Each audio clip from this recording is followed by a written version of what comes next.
So we start with the name of Almighty God, the most beneficent, the most merciful. Faiza, what do you think about Oedipus Rex?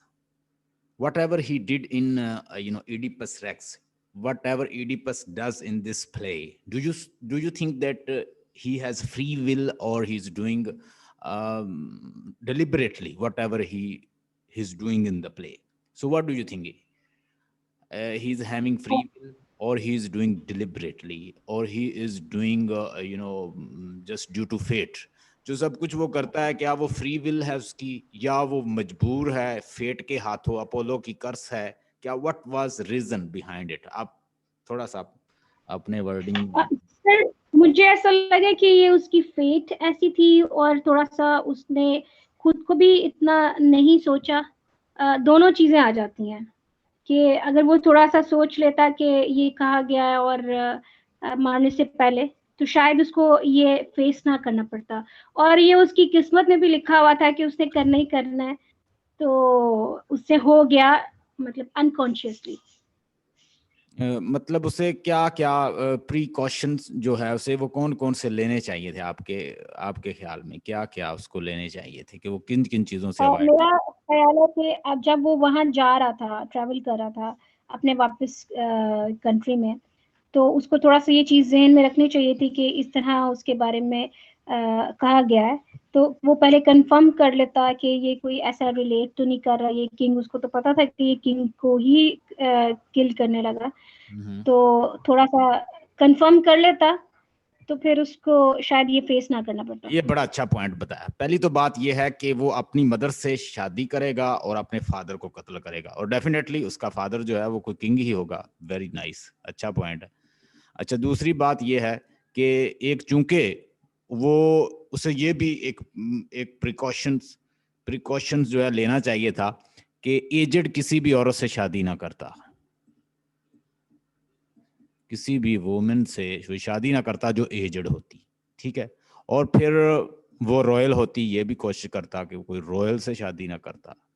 ये भी वो कर सकता था, मैयर ले सकता था, लेकिन उसने प्रिकॉशनरी मैयर्स जो हैं वो नहीं लिए। फिर एक उसके अंदर ये भी था कि ह्यूब्रस भी उसका बहुत ज्यादा था। वो हर वर्ड में आगे, आप कहता है ना, आई द इडिपस किंग, ये किसको ज़ाहिर करता है? उसके प्राइड को। ये भी इन्वॉल्व था, ठीक है। उसके बाद वो बड़ा इमोशनल भी था,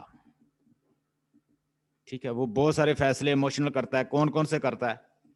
एक तो वो करता है, ये देखें, इससे पूरा एक क्वेश्चन बन सकता है, कोई भी आए तो उसके ऊपर ये पॉइंट्स जो हैं वो लगते हैं।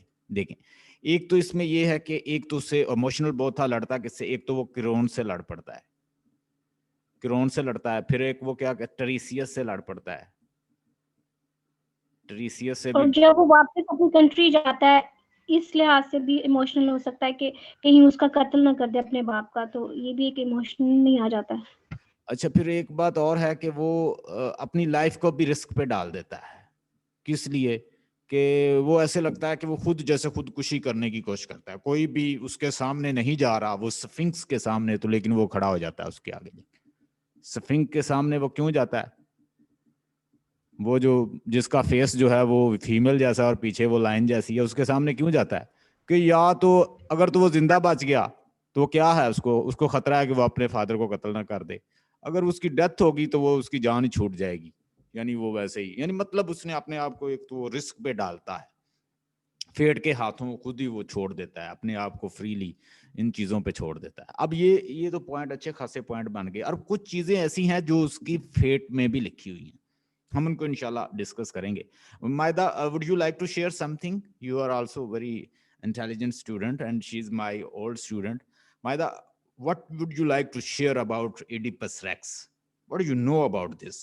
किस तरह से वो अवॉइड कर सकता था कि वो अपनी इस फेट से बच जाता, कोशिश करता, उससे दूर भागता? तो वो कैसे भागता? मतलब कोई फ्री विल उसके पास थी? क्योंकि इसके ऊपर क्वेश्चन आता है और अभी भी डिबेट हो रही है। Are you over here Maida? ये सर मुझे लगता है कि जब उसको बताया गया था कि वो अपने, ये सर आवाज आ रही है? यस। हेलो हाँ जी, बिल्कुल हम सुन रहे हैं आपको। हेलो। जी सुन रहे हैं आप आपको? जी सर, आवाज आ रही है? यस ऑफ कोर्स, आप बोलिए। अच्छा जी जी सर, वो जब उसको बताया गया था कि वो अपनी माँ से शादी करेगा और अपने बाप को कत्ल करेगा, फिर उसको एक ऐसे इंसान को नहीं मारना चाहिए था जो कि उसके बाप का उम्र का है, और एक ऐसी औरत से शादी नहीं करनी चाहिए थी जो उसकी माँ की उम्र की है। तो उसने ये दोनों ही गलत किए थे। जब उसको पता था तो उसे इन दोनों चीज़ों से अवॉइड करना चाहिए था। Very good. मतलब एक तो उसे ये नहीं करना, और एक उसके क्या कॉज बनता है, एक वो इमोशनल, ये भी आप पॉइंट आप उसमें ऐड करेंगे, किस वजह से उसका इमोशनल बहुत था। और इमोशनल होने की वजह से एक तो वो अपने ब्रदर इन लॉ क्रोन से लड़ता है, ब्रदर इन लॉ से, और दूसरा वो क्या स्टेप लेता है, ट्रीसियस ब्लाइंड प्रॉफिट से लड़ता है। ब्लाइंड प्रॉफिट को क्या कहता है कि तुम क्या साइटलेस हो, विटलेस हो, फूल हो, और वो खुद को क्या साबित करने की कोशिश करता है कि वो सुपीरियर है। और अपोलो को भी सर वो ये ब्लाइंड क्यों हुआ था, ये जो प्रॉफिट था, ये प्रॉफिट ब्लाइंड क्यों हुआ था? ये प्रॉफिट ब्लाइंड है, इसकी बहुत पुरानी स्टोरी है। It is related to myth. ये मिथोलॉजिकल स्टोरी है कि वो उसे किसी गॉड, गुजुवस गॉड की, उस गॉड का उसको कर्स है। तो ये मिथोलॉजिकल कैरेक्टर है इस टेरिसियस। टेरिसियस क्या है, इसके ऊपर मैंने एक लेक्चर दिया हुआ है। इसका रेफरेंस जो है वेस्टलैंड में इस्तेमाल किया है टी.एस. इलियट ने। ठीक है, मैं आपको लेक्चर सेंड करूंगा, आपने वो सुनना है सरलेट, कि ये ट्रीसियस जो है ये एक मिथोलॉजिकल कैरेक्टर है। मिथोलॉजी को समझती हैं? इसको जी कर्स, सर। गॉड गॉडसेस की इसको कर्स थी, और ये ब्लाइंड हुआ था। ये बिल्कुल पहले ठीक था, और ये मतलब बहुत सारी जो लैटिन ग्रीक्स जो स्टोरीज हैं उनमें चला आता है। ये नहीं कि आप ये कहें कि ये एडिपस रेक्स के अंदर ही उसने इस्तेमाल किया है, एडिपस द किंग के अंदर ही उसने इस्तेमाल किया। सोफोक्ली ने उसको बहुत सारे रेफरेंस जो है ये मिलता है, और भी बुक्स के अंदर इसका जिक्र आता है। तो ये ट्रीसियस जो है एक ब्लाइंड प्रॉफिट है, और ये बड़ा वहां पे मशहूर था कि इसको गॉड की कर्स है और उसकी वजह से ये ब्लाइंड हो गया था। और अब इसको क्या, इसको यानी एक हासिल है, एक करेक्टरिस्टिक, इसके फीचर, इसको मतलब एक अहलियत मिली हुई है गॉड गॉसेस की तरफ से। तुम ब्लाइंड तो हो गए हो लेकिन तुम फ्यूचर देख सकोगे। मैं आपको सेंड करूंगा, वो आप लेक्चर सुनिएगा, उसमें बड़ा डिटेल मैंने बताया।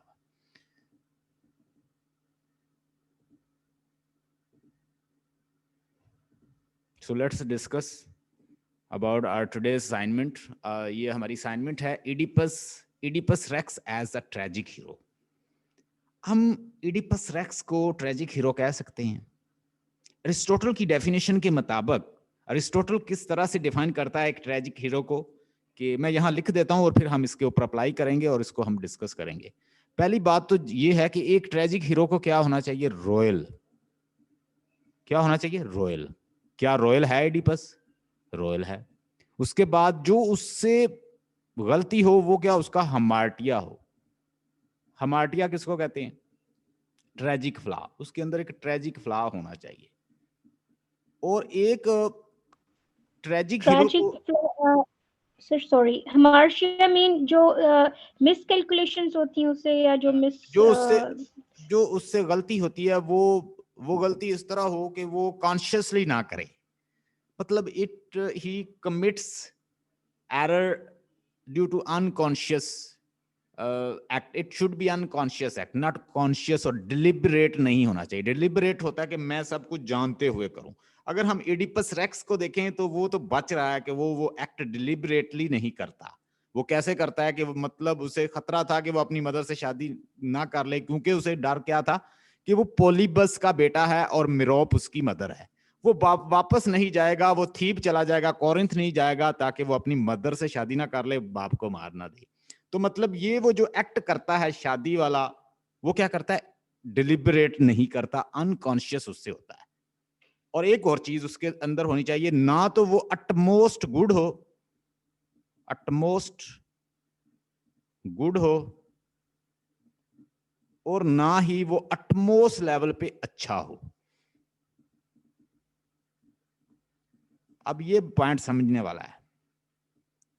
ना तो वो बहुत ज्यादा ही अच्छा हो कि वो मौलवी कोई लगे, ना ही वो अटमोस्ट किस्म का इवल हो के विलन लगे। अगर ये दोनों एक्सट्रीम आ गई तो आप पिटी और फियर, वो कहता है कि अरिस्टोटल कहता है कि वो पिटी फियर नहीं क्रिएट होगा। क्या नहीं होगा फिर? पिटी और फियर दोनों नहीं आएंगे। पिटी और फियर किस तरह आएंगे? अरिस्टोटल कहता है कि जो आपका ट्रेजिक हीरो है, ट्रेजिक हीरो को किस तरह से होना चाहिए, कैसा बंदा होना चाहिए कि वो एक नॉर्मल ह्यूमन बीइंग की तरह होना चाहिए। नॉर्मल जैसे आम लोग होते हैं ना, उसका स्टैंडर्ड, मॉरल स्टैंडर्ड इस तरह का होना, जैसे आम लोग होते हैं, ना ज्यादा मौलवी टाइप और ना ही ज्यादा विलन टाइप, इसके दरमियान की कोई कहता है चीज हो, कोई दरमियान की पर्सनैलिटी हो। इतनी समझ आ गई? ज्यादा अटमोस्ट अच्छा हुआ तो आप कहेंगे, आप किसी और फीलिंग में चले जाएंगे कि ये शहीद हो गया, ये कोई सेंट था, मार्टर, मार्टर उसका हुआ, ठीक है, he will get the martyrdom, तो आप उसे शहादत और वो सेंट और इस तरह के पर्सनैलिटी में ले जाएंगे। मतलब वहां पे पिटी फियर नहीं होगा। पिटी फियर होता है नॉर्मल ह्यूमन बीइंग हो और उससे किस तरह से हो मिस्टेक कि वो कॉन्शियसली ना करे, डिलिबरेटली ना करे, और उससे उसका हमार्टिया की ट्रेजिक फ्ला की वजह से उसके अंदर एक हो, मतलब उसे बहुत ज्यादा गुस्सा आता हो, वो यानी ह्यूमन कैरेक्टरिस्टिक, ये सारी ह्यूमन इमोशंस है ना, जैसे गुस्सा बहुत आ जाना, इमोशनल बहुत हो जाना, ह्यूब्रस आ जाना, ठीक है, मिस कैलकुलेट कर लेना, मिस जज कर लेना सिचुएशन को, जैसे वो मिस जज कर लेता है क्रोन को, और हालांकि वो ऐसा नहीं था, क्रोन उसका तख्ता उल्टना नहीं चाहता था, मतलब उसको ओवरथ्रो नहीं करना चाहता था। आप मजीद देखें तो ब्लाइंड प्रॉफिट भी इसको ठीक कर रहा था, मिस कैलकुलेशन है, हमार्टिया है, तो मिस जज करता है, ह्यूब्रस आ जाता है उसके अंदर बहुत ज्यादा, और उसमें बहुत सारे वो गलत फैसले करता है। तो अटमोस्ट लेवल पे ना वो अच्छा हो ना वो बुरा हो, ये भी एक ट्रेजिक हीरो के अंदर होना चाहिए। और मुझे लगता है कि जो जो चीजें मैं बता रहा हूं अरिस्टोटल की डेफिनेशन के best fit to the Aristotle's definition. Aristotle की बेस्ट डेफिनेशन को जो पूरा करता है वो इडिपस रेक्स को उसने क्या कहा है, अरिस्टोटल ने उसे क्या नाम दिया है कि ये जो है एक डेफिनेशन के मुताबिक पूरी उतरती है, ये स्टैंडर्ड है ट्रेजेडी का। किसको स्टैंडर्ड ट्रेजेडी कहा अरिस्टोटल ने? इडिपस रेक्स को। The greatness of the Sophocles as a playwright, Aristotle's, Aristotle की डेफिनेशन देखेंगे उससे पहले थोड़ा सा मैं ये पॉइंट आपको बता लूं।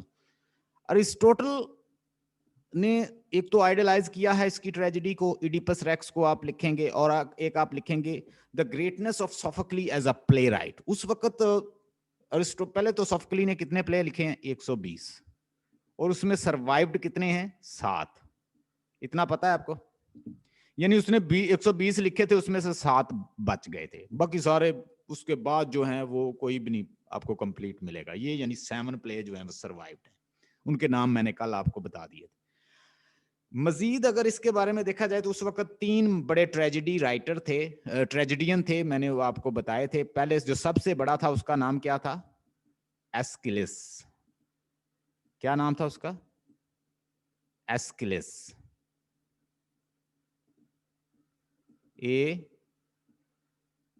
एस्किलिस। एक एस्किलिस था, दूसरा ये खुद था सोफोक्ली। इनके नाम जरा इसी तरह के हैं, तो ये चूंकि इंग्लिश नाम नहीं है तो आप कोई भी स्पेलिंग लिख दें वो चल जाएंगे, सोफोक्ली। और तीसरा कौन है? यूरिपिड्स।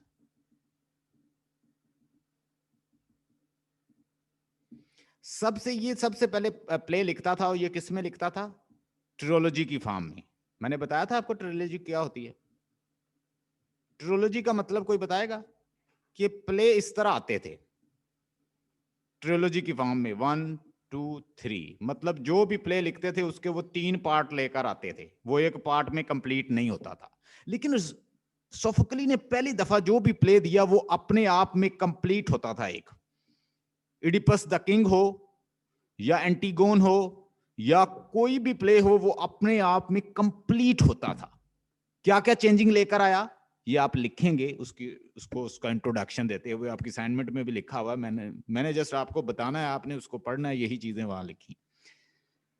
पहली तो बात यह है कि एस्किलिस इनमें सबसे सीनियर था, और एस्किलिस के जो लिखे हुए प्ले थे वो बड़े माने जाते थे। ये उसी का शागिर्द था, और ये पहली दफा उसके कंपटीशन में आया। एक बहुत बड़ा फेयर मेला लगता था, और जो गॉड उनका डोनिसिस था, उस गॉड को उसकी पूजा करने के लिए, उसको ग्रेटिट्यूड पेश करने के लिए ये प्ले, उसकी कमेमोरेशन के लिए ये प्ले किए जाते थे उस गॉड के लिए। डोनिसिस शराब और सेक्सुअल किस्म का वो देवता था, शराब और इस तरह की चीजों का। अच्छा, उसको खुश करने के लिए ये प्ले जो है स्टेज सजाया जाता, बड़ी बड़ी दूर से लोग, ये रिलीजियस सेरेमनी का हिस्सा था। एस्किलस उसमें छाया हुआ था, और एस्किलस क्या करता था, 3 फॉर्म में प्ले लेकर आता था। तो जैसे आपने देखा हो, मैंने आपको मिसाल थी यूजीन ओनील की, तो उसने फॉलो किया एस्किलस को। जो एगमेम्नान प्ले है, एगमेम्नान जो प्ले है, एगमेम्नान प्ले जो है ये किसका है, ये एस्किलस का है। ये भी मैंने पढ़ाया हुआ है। इस प्ले में अगर देखें तो इसके भी 3 पार्ट्स हैं। अब ट्रियोलॉजी की फॉर्म में हर प्ले लेकर आते थे और सिर्फ मेल उसको परफॉर्म करते थे, और उसके बाद 15-16 जो है वो क्या होते थे, कोरस के लोग होते थे। कोरस के लोग बहुत ज्यादा होते थे पहले, मतलब 20-20, 25-25 भी होते थे। तो ये कुछ चेंजिंग लेकर आया था, मैं जरा वो डिस्कस करूंगा आपके साथ। पहली चेंजिंग क्या लेकर आया कि एक फीमेल का कैरेक्टर पहली दफा इसने इंट्रोड्यूस करवाया, फीमेल को भी लेकर आया। दूसरा, प्ले इटसेल्फ, यानी अपने आप में प्ले कंप्लीट होता था, उसे 1, 2, 3 की जरूरत नहीं थी, उसे ट्रियोलॉजी की जरूरत नहीं थी। प्ले जो भी वो देता था वो कंप्लीट प्ले होता। जो भी प्ले वो वहां परफॉर्म करवाता था वो इटसेल्फ खुद कंप्लीट होता, वो खुद कंप्लीट सेंस देता था कि वाकई उसका एक क्या होता, बिगिनिंग होता, ठीक है, और उसका मिड होता, और पता चलता कि उसका एंड है। अरिस्टोटल की डेफिनेशन के मुताबिक जो वो ट्रेजेडी की करता है कि एक प्लॉट ऐसा होना चाहिए कि वो बिगिनिंग उसका शो करे कि उसके बाद कोई चीज आ रही है, और मिड जो है वो मजीद बताए कि उसके बाद एंड होने वाला है, और एंड बता दे कि मैं कंप्लीट हो गया हूं भाई। प्लॉट ऐसा होना चाहिए अकॉर्डिंग टू अरिस्टोटल कि आपको करैक्टर भूल जाएं लेकिन प्लॉट याद रहे। हाँ, एक बादशाह था, उसको किसी फॉर्चून टेलर ने बताया कि तुम्हारे घर में बेटा पैदा होगा और वो तुम्हें कत्ल करेगा, तुम्हारी बीवी से शादी कर लेगा, और वो अपने बच्चे को कैथरियन हिल में फेंक देता है, और वहां से एक चरवाहा ले जाता है, वो एक और बादशाह को दे जाता है, और वहां से वो बच्चा जवान होता है, घुड़सवारी सीखता है, स्वॉर्ड फाइटिंग सीखता है, और अल्टीमेटली अपने फादर को कत्ल करके अपनी मदद से शादी कर ले। बताएं मुझे, मैंने कोई कैरेक्टर का नाम लिया? बोले, did I mention any character? तो अरिस्टोटल की डेफिनेशन जो है वो बेस्ट फिट होती है किसके ऊपर?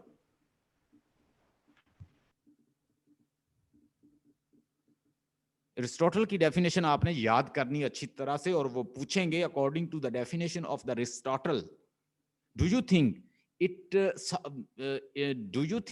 that this play Oedipus Rex best fit to the definition of Aristotle? Aristotle की डेफिनेशन है जो ट्रेजेडी की, उसके अकॉर्डिंग ये बेस्ट फिट है। Do you agree? If you agree, substantiate your view with arguments. तो अब आर्गुमेंट कैसे देंगे? अगर डेफिनेशन याद होगी तो 1 by 1 सारे पॉइंट डिस्कस कर दें, जैसे मैंने बताया है। ट्रेजिक हीरो किस तरह से बनता है according to the Aristotle's definition? कैसे बनता है? ले लें जी, रॉयल है, खानदान से ताल्लुक रखता है, फिर वो क्या, उसके अंदर हमाटिया है, हुब्रस है, उसके अंदर वो इमोशनल हो जाता है, वो जज्बाती हो जाता है, वो तकब्बर में आ जाता है, और उसे चाहिए था कि वो ये चीज़ों को फॉलो करता, लेकिन उसने फॉलो नहीं किया। ये चीज़ें उसको ट्रेजिक हीरो बना देती हैं इस वजह से। और फिर वो जो उसकी डेफिनेशन है उसके बेस्ट फिट है उसका प्ले, क्योंकि उसका बिगिनिंग है, उसका मिड है, उसका एंड है। सबसे पहले थोड़ा सा एस्किलस को डिस्कस करें। एस्किलस उसका उस्ताद था, लेकिन वो पहली दफा अपने उस्ताद को भी मात दे देता है, क्योंकि उसने उससे अच्छा वर्क किया था। तो अपने उस्ताद को भी उसने मात दी। जब वहां पे प्ले कंडक्ट हुए तो वो ट्रियोलॉजी की फॉर्म में लेकर आते थे, मैंने बताया 1, 2, 3, लेकिन ये जो लेकर आता था अपना प्ले ही इसका कंप्लीट। एक तो ये प्ले जो है उसका बिगिनिंग, मिड और एंड होता, फिर उसके बाद फीमेल का कैरेक्टर पहली दफा लेकर आया, और फिर उसने एक और काम किया। एक तो फीमेल का कैरेक्टर लेकर आया, एक वो कंप्लीट था उसका प्ले, वो ट्रियोलॉजी की फॉर्म में नहीं था, यानी वो उस फार्मूले को फॉलो नहीं करता था कि एक देख लिया तो अब दूसरा ना देखो तो समझ नहीं आएगी। नहीं, वो जो देता उसका बिगिनिंग, मिड और एंड होता कंप्लीट। तीसरी चीज एक और लेकर आया, वो भी बताएं किसी को याद हो। पहले क्या होते थे, कितने होते थे, 25 30 40 वो कोरस डाल देते, लेकिन उसने क्या रिड्यूस करके वो कहाँ पे लेकर आया, 12 से 14 तक वो कोरस के लोग उसने शामिल किए। कितने हो गए कोरस, कौन होते थे? और कोरस के मजीद भी एक उसने कोरागास जो है उसके अंदर होता, और वो क्या करते, वो इधर जाते फिर इधर जाते, सॉन्ग गाते जाते। और इस इडिपस रेक्स के अंदर टोटल कितने सीन हैं, कोई बताएगा? टोटल इसके अंदर 7 सीन हैं। पहले को क्या कहते हैं, प्रोलॉग। प्रोलॉग का मतलब होता है इंट्रोडक्शन। फिर उसके बाद 5 सीन आते हैं, और उसके बाद आखिर में आता है एग्जिडस। एग्जिडस का मतलब क्या होता है, एंड। मैंने आपको लाइन टू लाइन टेक्स्ट एक मैंने वीडियो सेंड की थी अपनी, वो आपने वॉच की थी? किसी ने वॉच की है तो वो मुझे बताए। लाइन टू लाइन टेक्स्ट 1 से 100 लाइन तक मैंने लाइन टू लाइन टेक्स्ट की है। अगर आप अपने घर में आपके पास टाइम हो तो उसे आप वॉच कर सकते हैं, मैंने लिंक सेंड किया था। Definition of the tragic hero, definition of tragic hero मैंने बता दिया है कि definition of tragic, according to the definition of tragic hero, a tragic hero must be royal one and he must have hamartia in his personality and he should be in like a normal human being. और वो nature जो है उसकी normal human being जैसी होनी चाहिए, ना utmost good ना अटमोस्ट बुरा, नहीं तो वो कैटेगरी में चला जाएगा। फिर you can raise the pity and fear, फिर आप पिटी और कैथारसिस इस तरह के एलिमेंट कर सकते हो रेज। ये 2 चीजें आप क्लियर होगी। ये डेफिनेशन भी मैंने आपको बता दी, और ये उसकी सोफोकली एज अ प्ले राइट वो कैसा था, किसका शिगिर्द था, किस तरह उसने मात दिया, कितने प्ले लिखे, टोटल 120 लिखे, उसमें से 7 सर्वाइव हैं, और उसने अपने उस्ताद को भी मात दे दी। पहले वो ट्रियोलॉजी की फॉर्म में आते थे, लेकिन उसमें बाद में उसने क्या किया, वो एक प्ले जो था वो अपना कंप्लीट लेकर आता था। इन दोनों पॉइंट में कोई मसला हो, अगर ये असाइनमेंट आप देखो तो आई थिंक आपको इसको पढ़ समझना चाहिए, इसमें कोई भी ऐसी बात नहीं है मुश्किल। Okay. Oedipus is a king and thus comes up to the standard fixed by the Aristotle for a tragic hero. Yes, Oedipus is a king and he fulfills the requirement of the Aristotle's standard fixed by the Aristotle's for a tragic hero. A tragic hero should be royal one. Tragic hero should have a normal personality. He should not be at most good, at most bad, and he must follow the requirement of hamartia as well. He must have tragic flaw in it to fulfill the elements of catharsis and pity, ताकि वो catharsis और pity के element जो हैं वो उभारे जाएं। यानी तरस तो उस पे आएगा ना जिससे एक तो जो मिस्टेक है वो क्या हो, अनकॉन्शियसली हो जाए, कि उसे पता ना चले और वो कर जाए, और फिर उसके बाद और वो किसकी वजह से करे, हामार्टिया की वजह से करे। और वो हामार्टिया चूंकि वो ह्यूमन नेचर का हिस्सा होता है तो वो हम जैसा ही होता है, तो फिर हमें कहता है वो हो यार बहुत बुरा हुआ। ये चीजें हमारे अंदर भी हैं, कल को मेरे साथ ऐसा ना हो जाए। अच्छा, हम डरते क्यों हैं? किसी के साथ जब बुरा होता है तो हम डरते क्यों हैं, कोई बताएगा? कहीं एक्सीडेंट हो जाए तो हम क्यों खौफ खाते हैं? आपको पता है हम क्यों खौफ खाते हैं? हम उसकी वजह से खौफ नहीं खाते। हमारे अंदर एक जो एलिमेंट पैदा होता है ना, पहली तो बात यह है कि वो हमारे जैसा ही ह्यूमन बीइंग होता है। ऐसा ही होता है ना, किसी का एक्सीडेंट हो, टांग टूट जाए, सर फूट जाए, तो हमें क्यों दुख होता है कि भाई मैं भी इस रोड से गुजरता हूं, मेरे साथ ऐसा ना हो जाए। ये आता है फियर। पहले क्या आता है बंदे को, फियर के यार मेरे भी ऐसा ही हूं, मेरे साथ ऐसा ना हो जाए, मेरे जैसा ही था वो इंसान जिसका एक्सीडेंट हो गया, जिसका सर फूट गया। ठीक है, दूसरा फिर हमें फियर के बाद फिर क्या आता है, पिटी। फिर हम पिटी, फिर तरस भी आता है। ठीक है, इतनी समझ आ गई?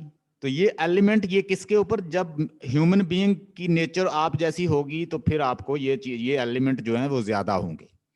Mental and the moral excellence of the Oedipus. Oedipus के अंदर क्या है, मेंटल और मॉरल एक्सीलेंस भी है। अब देखें कि वो इंटेलेक्चुअल है, इसमें कोई शक नहीं है। अब उसने काफी साल, जो हमें दिखाया जाता है ना कि उसने अपने फादर को कत्ल किया, 3 रोड जहां पे मिलते हैं, यही होता है ना। ये प्लॉट के अंदर डिस्कस नहीं होता, ये पास्ट इवेंट है। ये क्या है, ये फायदा क्या है, ये पास्ट इवेंट आपको बस बताया जाता है कि ऐसा हुआ था।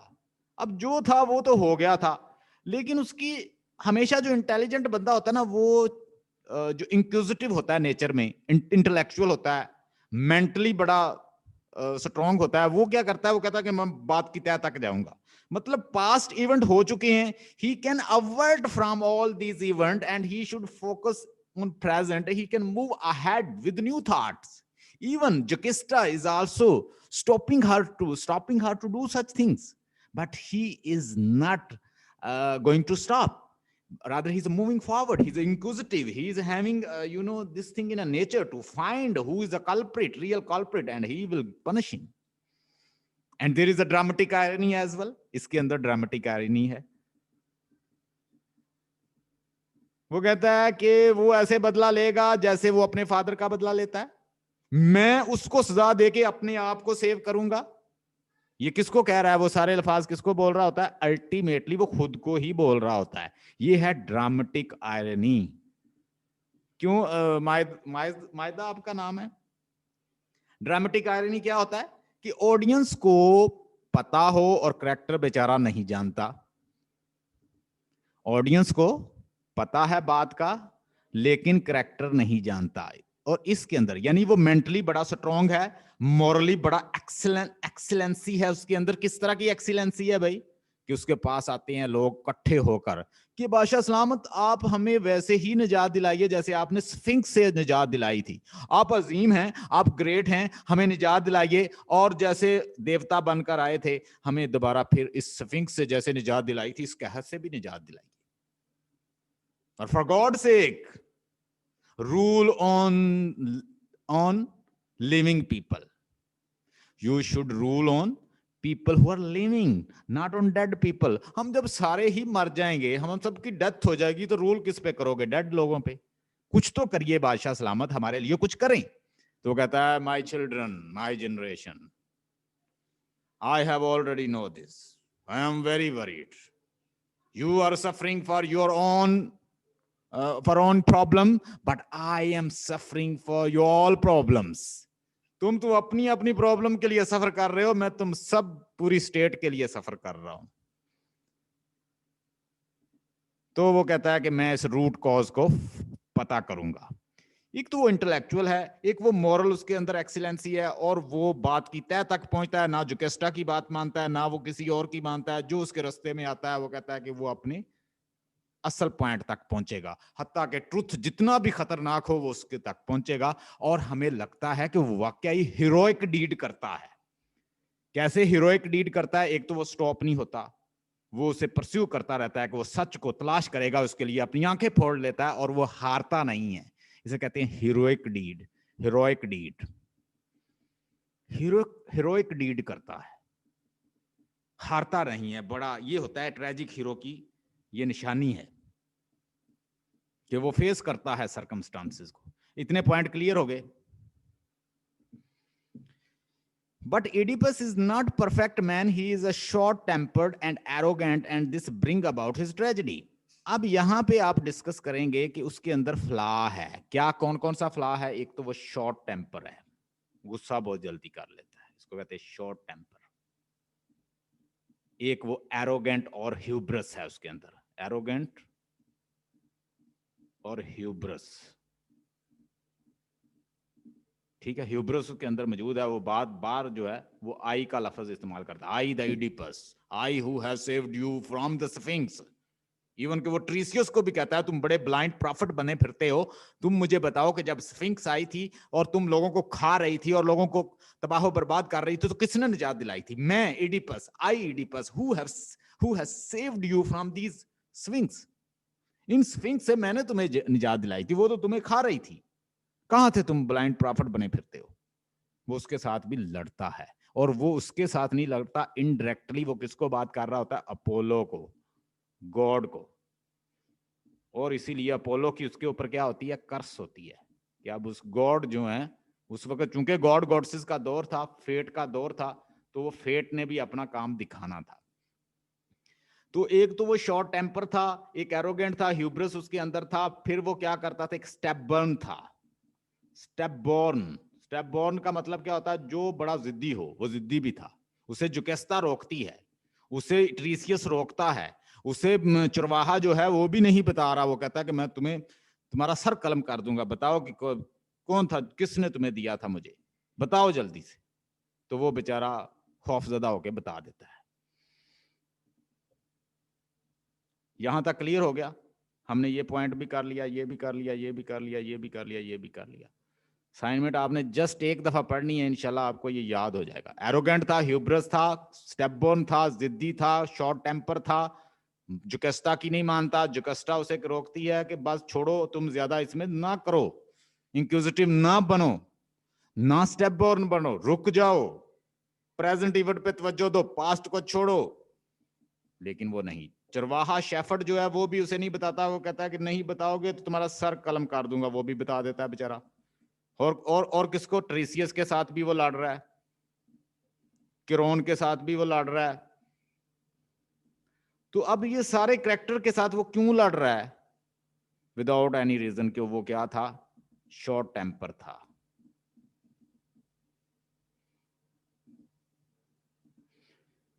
Though his flaw is not directly responsible for the crime committed by him, yet we can say that he had a little bit careful, he could have avoided his fate. हाँ जी, आप कौन कौन से मैयर, आपने मुझे खुद ही बताए थे, आप खुद ही बताएं कि इसमें कौन कौन से वो मैयर ले सकता था कि वो बच जाता।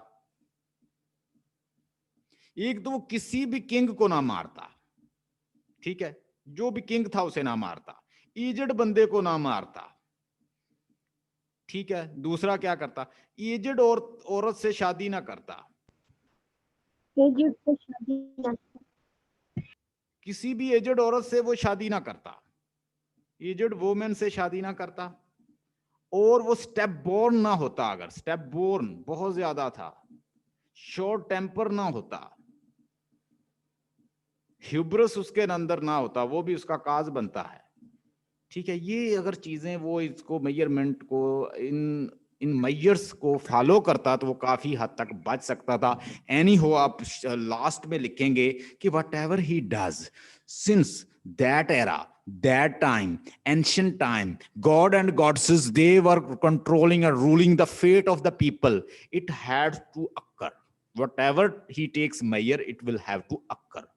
Since that era, ancient era, that ancient time, that was the time of the God and goddesses, and God and goddesses were deciding the fate of the people. आप इसको इस तरह से कंक्लूड कर सकते हैं, ये पॉइंट लिख देना। अगर ये क्वेश्चन आ जाए, और ये आना है इंशाल्लाह ताला, इसको कर लोगे इंशाल्लाह। इंपॉर्टेंट क्वेश्चन है। सर इसका लिंक शेयर कर दीजिएगा, मैंने अभी ज्वाइन किया है। ओके, इंशाल्लाह। थोड़ा सा आजकल मैं बिजी हूँ, I will try to upload this. एक मैंने असाइनमेंट आपको करवा दी है, अब हम करने लगे हैं कोरस की assignment. Chorus, what is chorus? आप में से कोई बताना चाहे कि कोरस क्या है? मैंने कल भी आपको कोरस के बारे में बताया था, अगर आपको कुछ पता है तो लेट्स डिस्कस। कोरस जो होता है वो ग्रुप ऑफ पीपल होता है, जो एस्कुलस में टाइम में था वहाँ पे 50 होते थे लोग, लेकिन जो सोफोक्लिस है उसमें सर सिंगर्स को या जो नरेट करते हैं, कोई जो ड्रामे का बताते हैं गा के और जसिंग्स की सूरत में कि क्या होने जा रहा है और इससे पहले क्या हो चुका है, तो ये एक इम्पोर्टेंट रोल अदा करते थे ग्रीक ट्रेजेडी में। अच्छा, अरिस्टोटल ने उसको एडमायर किया है। मैं फिर बता देता हूँ, एक हमारे पास जो ग्रेट ट्रेजेडियंस थे उसमें एक हमारे पास एस्किलस था, ठीक है, और कौन था, सोफोक्ली दूसरे नंबर पे आता है, और तीसरे नंबर पे यूरिपिड्स। ये सारे ही बड़े टॉप के थे, लेकिन इनमें से इसका नाम इसने अपने उस्ताद को भी मात दे दी थी, इसने इतना जबरदस्त लिखा था। टोटल इसने 120 प्ले लिखे थे, याद रखिएगा, 7 उसमें से सर्वाइव्ड हैं। अब अरिस्टोटल इसको एडमायर करता है, कहता है कि मैं जब अरिस्टोटल ने पूरे लिटरेचर को स्टडी करके उसके बाद उसने क्रिटिसिज्म का बानी है अरिस्टोटल, ये याद रखिएगा। सारे लिटरेचर को स्टडी किया, रोमन ग्रीक्स को, उसके बाद वो कहता है कि मुझे सबसे अच्छा वर्क जो लगता है, आइडियल ट्रेजेडी जो लगती है, वो कौन सी है? Oedipus racks. इडिपस रेक्स के बारे में वो कहता है कि उसने कोरस भी बड़ा अच्छा बनाया है। उससे पहले जो है बहुत ज्यादा तादाद होती थी और वो बड़े सिस्टमेटिक तरीके से वो कम होते गए, और वो सफकली उसको कितने पे ले आया, यानी 14 तक ले आया, तकरीबन 12-14 पे ले आया कोरस को।